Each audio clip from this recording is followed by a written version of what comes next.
He is the rock star of consulting and event planning here in the Lowcountry and beyond. Today, I talk one-on-one with the founder and CEO of the JWhite Consulting Firm, Jarvis White, for this edition of Quintin's Close-Ups. And if you haven't already, subscribe to my YouTube channel and like Quintin's Close-Ups on Facebook. Jarvis White, welcome to Quintin's Close-Ups. Thank you. Thank you for having me. I appreciate it greatly. Needless to say, you are the founder and CEO of the JWhite Consulting Firm, which is a full-service special event and corporate function company which focuses on community and corporate events. So tell me, Mr. Jarvis, what's new, what's now with the JWhite Consulting Firm? Well, what's new is definitely just looking at doing some restructuring. My health has taken a big risk this year at the beginning of the year. So I am actually taking a step back from the business for a little while and focusing on me specifically, dealing with some kidney issues and now having to understand all of the details of how that actually is going to affect the business, the brand, the personal, the professional, all the things is just now taking care of Jarvis. The number one priority. Because if I'm not taking care of myself, then the business won't run correctly. And that's where we are. And still doing some events, still consulting, still branding and marketing with individuals, like-minded individuals. But at the same time, most of my time now is actually just centered on getting back to the 100% that I once was. Oh, absolutely. Yeah. Absolutely. Yeah. So how do you, Mr. Jarvis, restructure your business around your health? Well, what I'm doing now is literally looking at all of the events that I've done in the past. And most of them are recurring things that I've done, especially like with Jocelyn Johnson and the Black Expo and a number of the other community-driven events in the community. We've sat down and we've talked about the idea of where my new position would be in all of this. So now when we look at my position in like planning an event, it's now more so on the delegation. It's more so now on the logistical, like mental side of things, not too much on the physical, because now it's like, what do you do you go from this high power or high energy individual to now having to minimize a lot of that energy to now being more of a leader and a delegate, because one time I was in the trenches, I was making things make sense, and I was working with the team. Now I have to be more so of like, put that there, put this over there. And it annoys me a little bit, but then it's also a place where God is now telling me that I have to be able to teach and be a mentor and be a consultant and be someone that is now to put the leadership into play. Being a leader physically was always the key, but now being a leader mentally, emotionally, spiritually, and just being grounded to let people see, that it's not all about, I can put my hands and I can make this make sense. I can literally walk into a room, have the conversations, leave the room, and things still make sense. So that's the hard part about it, Quintin, because I'm just really so hands-on with a lot of things, but now I'm having to actually use my mind a little bit more. And I'm so like, oh God, why, what's happening? I'm just so able to like get in and do this, but now I have to sit down and say, okay, do this, make sure that this makes sense. Yes. This is what you would want to do. This is how it would have to look. And it's like more so I'm teaching now. I did go to school to become a teacher, but then in my sophomore year of college, I decided to go into the business realm, and I wanted to be a philanthropical mastermind, and I wanted to be a entrepreneur, and I wanted to make all the money and give it back to the community and make sure that the kids understood how things ran. And not knowing what my aunt was teaching me back in the day when she was in school teaching, it was just literally preparing me for all of the things. So it was just like, it's a full circle moment, but it's also things that are happening in the moment that I now have to adjust to. And that's where the what if happens. And I'm like, oh God. So it's interesting to say that nothing's different. Things have I just had to adjust. Sure. And it's just really scary, but then also rewarding, because now I get to see how the seeds that I planted, how they're now growing. because I've been working so much and I didn't get to pay attention to the labor, to the fruits that were growing. And now that I'm able to sit still and like literally pay attention, like when my phone rings or having you reach out to me and say, hey, I would like to do an interview. And I'm like, so that means people have been watching. That means people have been paying attention. That means like when I think no one's watching, people are actually taking notes. Yes. And it was just interesting. And I've said that a number of times, and I'm just like very grateful and humble for moments like this, because you never know who's really paying attention to the moment. Oh, absolutely. Mr. Jarvis, now that you're taking a step back because of your health, obviously, what notes are you taking now when it comes to event planning and leadership? The funny thing about that, Quintin, is when I now look at events, I am now the critiquer. And I've always been a critiquer, and I've always been one to like literally look at the details and manage the understanding of what the client really, really wants. But now that I've been able to just sit down and really pay attention to a lot, it's like, that's what you did. And it's just not like being negative about it, but it's also just being able to take my notes and say, the next time I plan an event or the next time someone asks me to help them organize an event, these are the things that I can say, hey, don't do this, or make sure that you look at this, but don't work this hard. Mentally think this through, so that way you won't have to physically sweat throughout the entire day. You can literally do what you need to do and keep it moving. So now it's more so, like I said before, it's like me sitting down and just watching things unfold before my eyes, and then really understanding what that looks like. So my notebook now is like I'm journaling every other day on things that I'm like understanding and researching and watching either on TV or having conversations with individuals. Like when I finish with this conversation with you, I go into my notes and I like, okay, this is what I discussed with, Quintin, or this is what Quintin asked me. And now I need to really think about that, because that's something that may come up again in the future, and somebody may have these questions that they need to know. So like, it's just always never ending research and never ending, thought process, because now I get to sit down and just really think. Before I was like thinking on the go, but now I have idle time to really be like, oh, so if I mix this with this, this makes this. And if I take this away and do this, and if I can just, decipher this, and yeah, it just opens up another world of possibilities, to be honest with you. And it's amazing, but then it's also scary, because like I said, it's new. And anything that's new, it's now, you have to adjust and make it make sense for you. And then with the health situation that I'm going through, it's amazing how God works, because he does give you alarms. He does give you warnings. And when you don't heed to them, and when it's time for you to sit down and really take a step back, he's going to make you sit down, and then you're going to be like, yeah, I should have listened when he first knocked on my door, but I didn't. So here we are. Here we are. Oh, man. What are the conversations that people are having about event planning and leadership today? A few of the conversations, one of the main conversations is actually time management. A lot of people really want to know, when is the right time to host an event? How long should an event go? What is the target audience?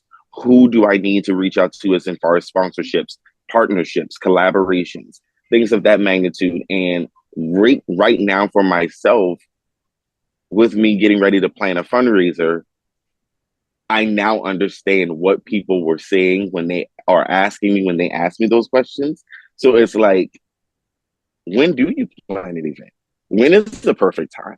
Like, who do you like reach out to be a part of the team, and how do you collaborate? Because before, for me, to be honest with you, it was just like, oh, I'm gonna call this person. I'm gonna call this person. I'm gonna call this person.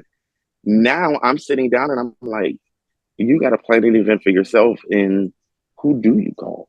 Like, who do you trust enough to literally be on the team? Like, do you plan the board? Do you create the board around, family members and friends, or do you want to go out and vet people to really be a part of this, to bring them into the journey and understand the fold? And then you also looking at, now, once you raise all this money, or once you've created the outlet for these people. Is it going to be a consistent moment? Are you just going to do a one and done? Are you going to really look at how the opportunities are going to unfold?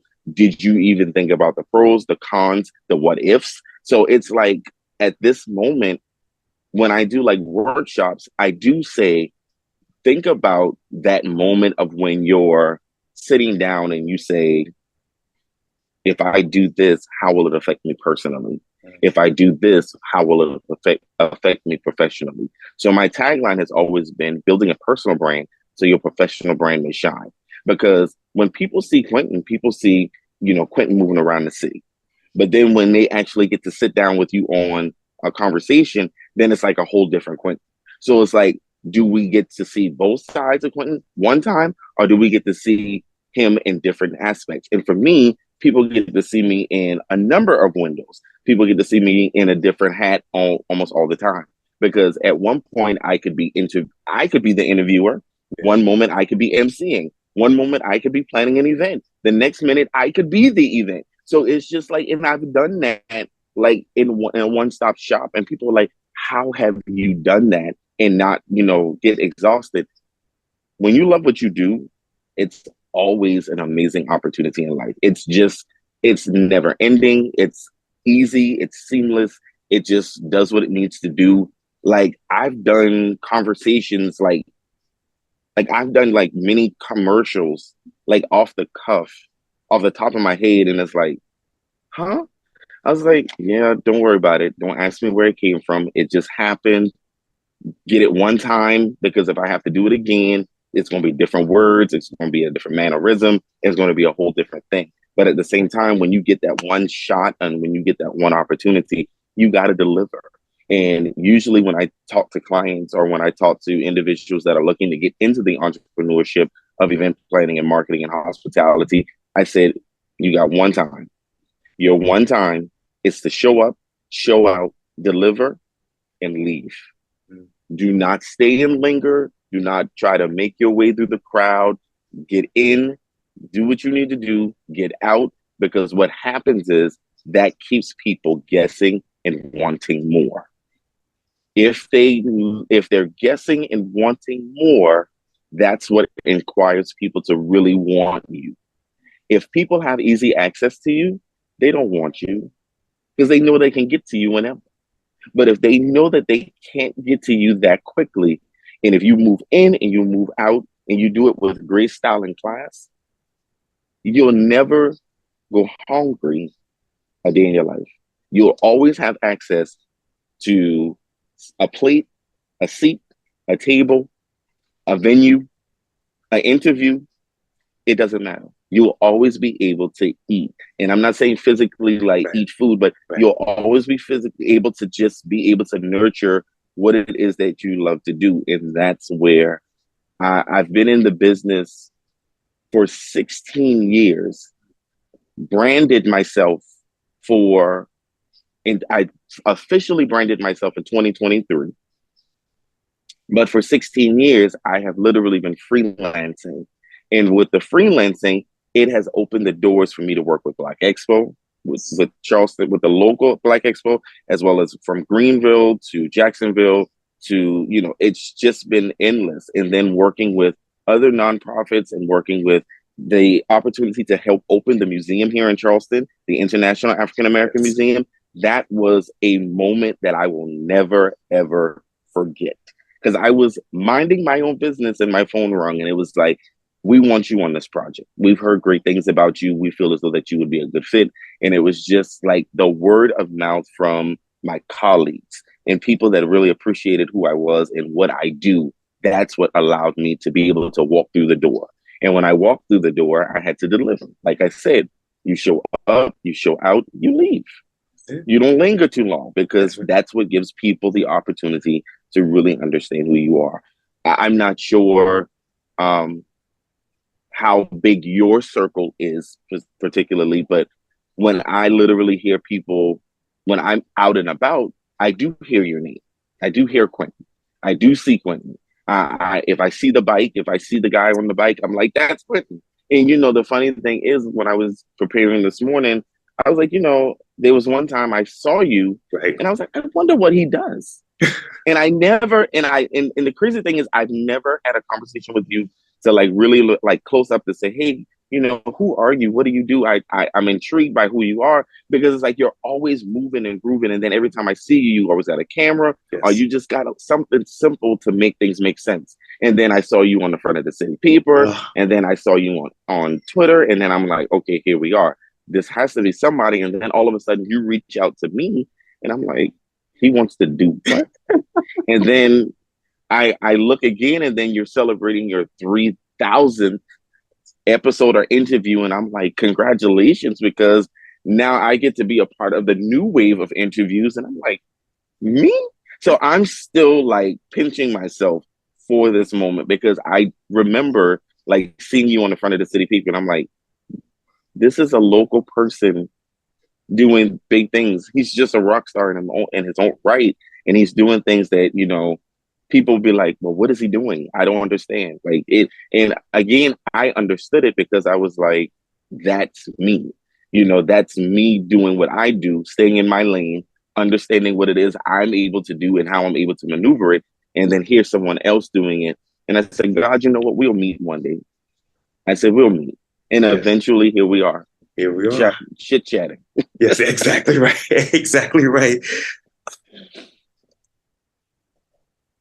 What are the pros and cons when it comes to event planning, marketing, and of course, leadership?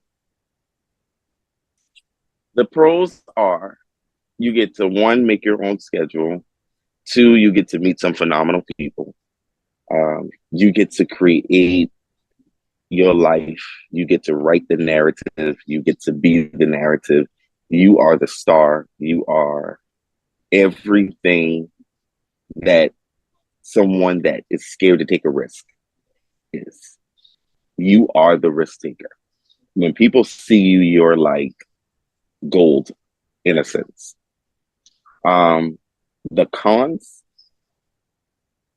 you walk around some days, no money in your pocket. The cons, you want to throw in the towel. The cons, clients don't come through when they're supposed to. The cons, you just like, what did I do? Why am I in this? Is this really my life? Because you start to what if at some point. And then you circle back to your pros, and you look at all of the things that you've already done. You look at your list of contacts, and you look at your people, and you understand, and you get on the phone, and you be like, hey, what's happening in the world? And, you try to see who you can connect with and you can have conversations with. And that's when you start to do a reinvention, and you start to do a rebrand, and you start to understand that cultivating relationships and building the bridge and, painting the yellow brick road to a new city, and making like, if Charleston isn't, where it is, then you go to the next neighboring city and you connect dots there. And sometimes the dots bring you back to your home city because of the fact that those people in that city are looking for the same thing that you're looking for in their city. So now you're working together. So it's just about making sure that with your pros, you just stay the course. You understand exactly who you are. You don't give up on yourself. You stay optimistic. You stay positive. There are going to be what if moments, but within your cons, you always allow your light to never dim.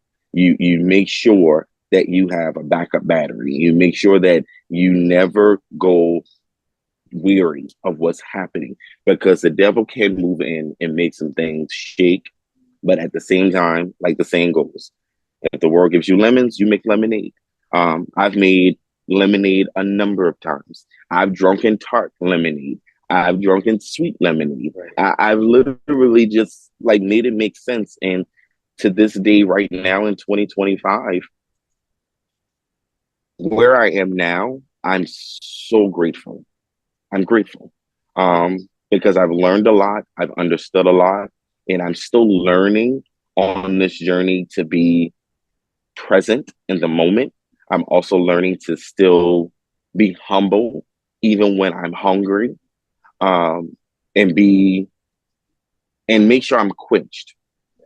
When people say they're thirsty, I'm like, how thirsty are you? And some people are just like, oh, I just need a little drop. For me, I always keep a bottle of water close by, figuratively speaking. Because when I'm literally thinking about how far I have to go, I'm then thinking about the people that are relying on me and counting on me to make things make sense. Like this conversation right here, little do we know, will benefit someone in the long run. But at the same time, this conversation for the both of us is actually benefit in helping us in some way, shape, or form, and we don't even know it. It's just the fact that we've been trying to like schedule this conversation for almost a month and a half.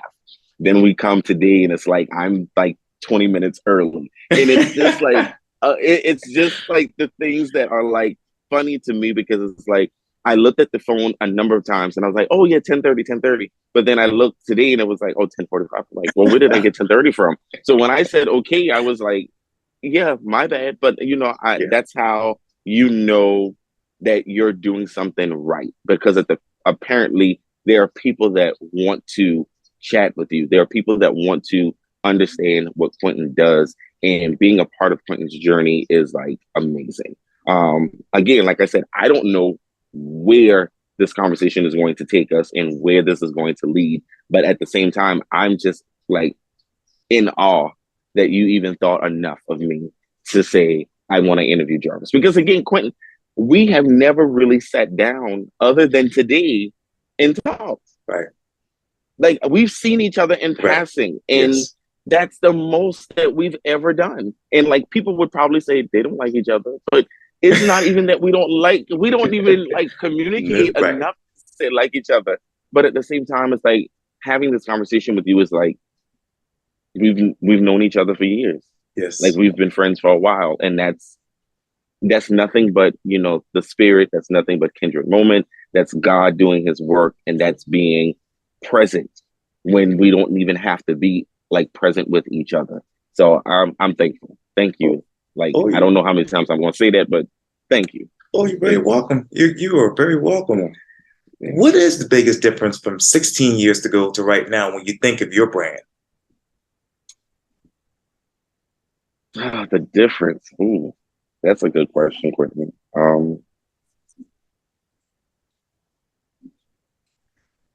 I just being Jarvis. I have worked so hard to make sure that people understood the rock star. And the rock star piece just came from a colleague one day when we were just talking, and she was like, you a rock star. And somebody overheard the conversation, and it ignited like wildfire. And when I'm with family and friends, I'm like, it's just Jarvis. And it was like, no, you're a rock star. So just own it. And I can't argue with people anymore about that because I get tired. So the difference between then and now is I just wallow in my success. I just bask in the glory of being the rock star. I bask in the glory of when people see me in the street and they be like, hey, rock star. And sometimes when they see me and they do that out loud, I don't say anything or I don't acknowledge them, because I want people to still know Jarvis. Like I just want, like, when Beyonce has said, I have my alter ego. I'm Beyonce when I'm with family and friends. I'm Sasha Fierce when I'm on stage. People get that. And I'm trying to like make sure that people understand that with me. Like, I'm not going to always be, this linen goes here, this fork goes here, these flowers do this and this and that. If you ask me a question like in the next 3 hours about flowers, I'm gonna be like, I don't know, I gotta look it up. Now, granted, I might know the answer, sure, but my mind isn't on to be like, oh yeah, peonies is what you need to go get, and this is what it's gonna cost you. Da da da da da. When that moment is there, I'm on it. But when I just want to, wind down and be with family, friends, and have a casual conversation, it's just, hey, Like my sister, funny story, last night we were watching something on TV together, FaceTime, and she and I said, "Oh, her hair is orange." And she was like, "Oh no, that's auburn." And I was like, "I know it's auburn, but here's the thing." I said, "As a man, I see orange. As a woman, you see auburn."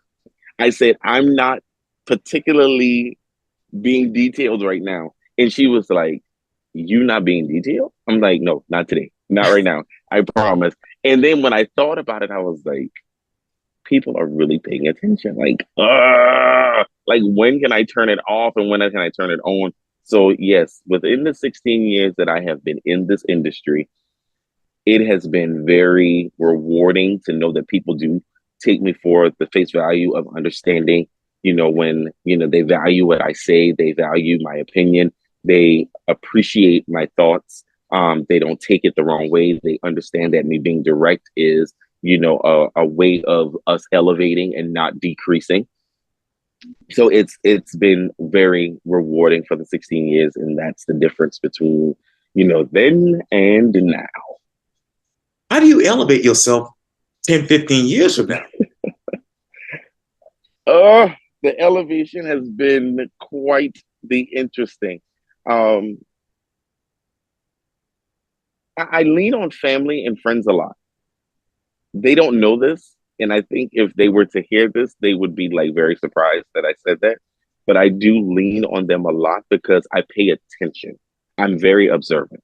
Um, and when things happen in the world, I may not talk on it, but I'm very aware of what's happening. So I'm like, did that just happen? All right. So when I move again, I'll do this a little bit differently. Or when I post something, I'll strategically do it like this. Or I'll just do this and I'll do that and I'll make it make sense. So when people see things that I do, they be like, what are you doing? And I'm like, nothing. Then they'll be like, you doing something. And I'm like, So then when it happens, it happens.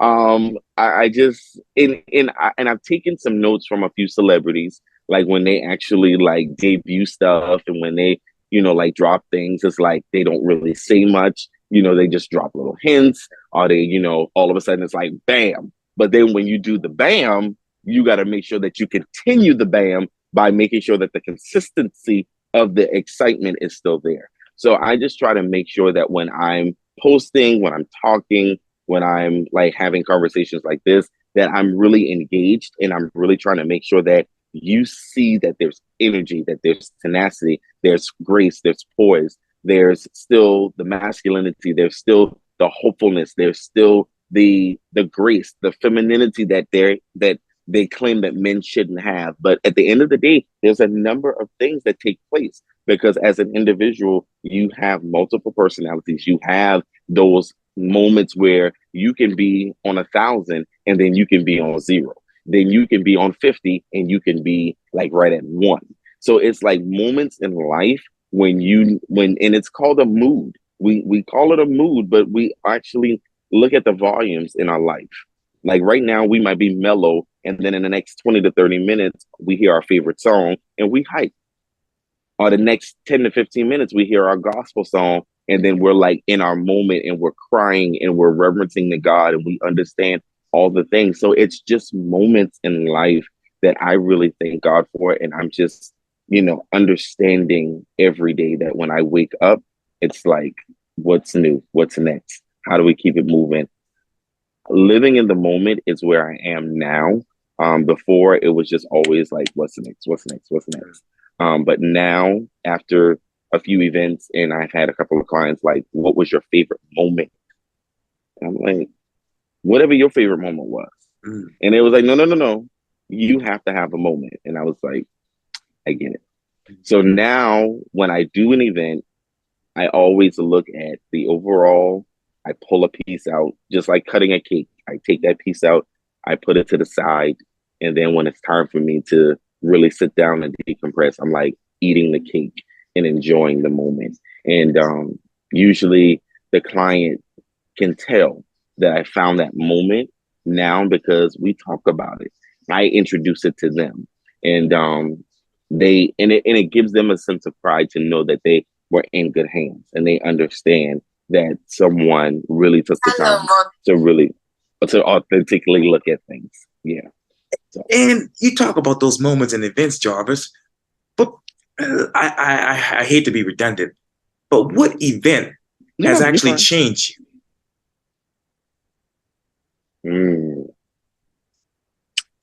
You know the event. Oh wow, there's so many, but I will go back to the museum, Oh, yes. the International African American Museum. The concept of that happening to me is still so surreal. Mm. Um, Years before I even knew that the museum was getting ready to open, a young lady got married at the Maritime Center, the very last wedding at the Maritime Center. Right. She called me. She said, I want to do it. So what happened was she was unable, it was either scheduling conflict or she was unable to afford me at the time. But we still consulted on a few things. Yes. And I walked her through things and understood. She went with another designer, another planner for the day. And it was 3 years later, I got the phone call saying, hey, we want you on the project. Now, I didn't know where the museum was going to go because, again, it was just, in the wind. It was always in the wind conversation about the museum. And when they said, oh, it was going on Gadsden's Wharf, I was like, Maritime. And I was like, wait a minute, what? And it was like, yeah. I was like, so I called the bride. I was like, do you know that they're about to break ground for the museum? And she was like, yeah, remember I told you that that's where the museum. And I was like, you know what? I said, I really wasn't paying attention. I said, I was just so engorged in making sure your wedding was, Right. you had all your details. And I said, I wasn't paying attention. And she said, yeah, she said, that's where the museum is going. And she was like, they won't be hosting any more personal or private events there. It'll be the ground for the museum. So when I was talking to Jocelyn and I was talking to a few other people, they was like, you were meant to be.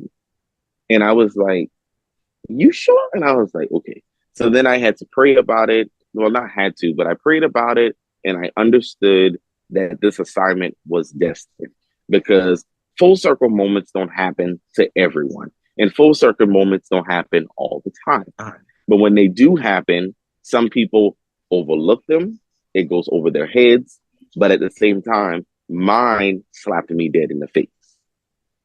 So when it was like, and they said, well, this is what you would actually be doing for the museum to get it open. I was like, me?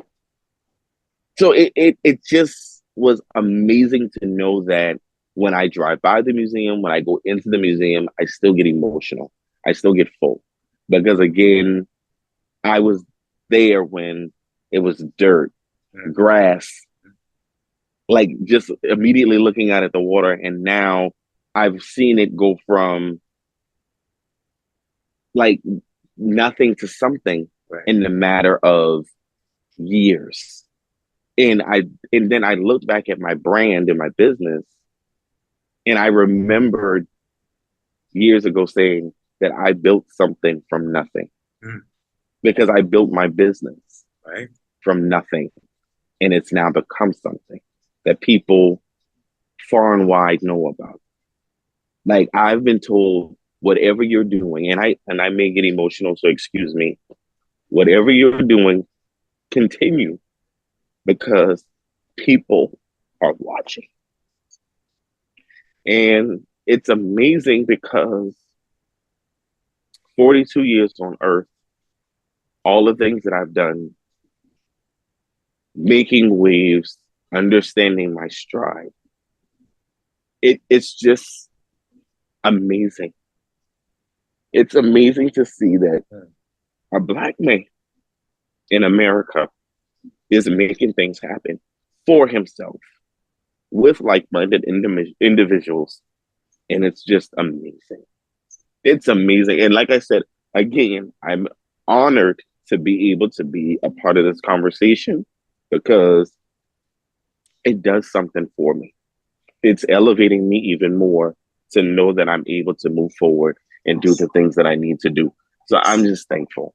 I'm just thankful. You're welcome. I'm just thankful. Oh, Thank you're you. welcome. Oh, you're welcome. See, I wasn't even like you got me in here crying, and I'm like, this makes no sense today. And I guess it's a good cry. It's not a bad Yes. cry. It's a good cry. Yes. But it's at the same time, it's just a grateful moment to know that I'm being seen.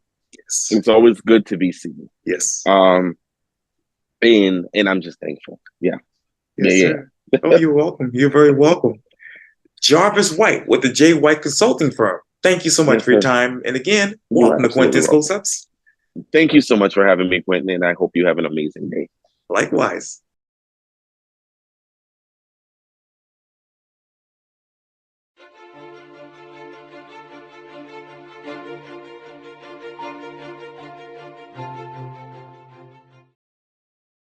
He is the rock star of consulting and event planning here in the Lowcountry and beyond. Today, I talk one-on-one with the founder and CEO of the JWhite Consulting Firm, Jarvis White, for this edition of Quintin's Close-Ups. And if you haven't already, subscribe to my YouTube channel and like Quintin's Close-Ups on Facebook.